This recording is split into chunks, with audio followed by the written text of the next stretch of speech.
তো বন্ধুরা দুপুরে খাওয়া দাওয়া করতে বসেছি, ঘুমিয়েছিলাম একটুখানি, তার জন্য মুডটা আজকে অফ হয়েছে।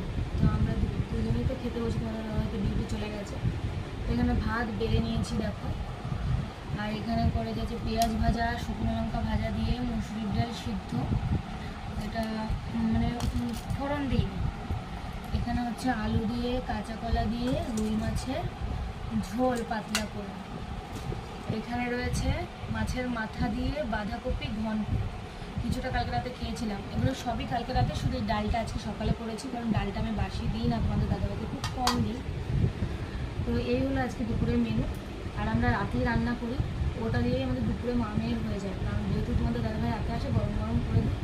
আর রাতে রান্না করে রাখলে সকালবেলাতে দিতে সুবিধা হয়, নাহলে ছোটো বাচ্চা নিয়ে সকালবেলা ওটা রান্না করতে ভীষণ প্রবলেম হয়, জানো তো, খুব প্রবলেম হয়ে যায়। ওই জন্য আমি রাতে রান্না করে রাখি। আমার মতো কারা কারা রাতে অনেকটা রান্না করে রাখো।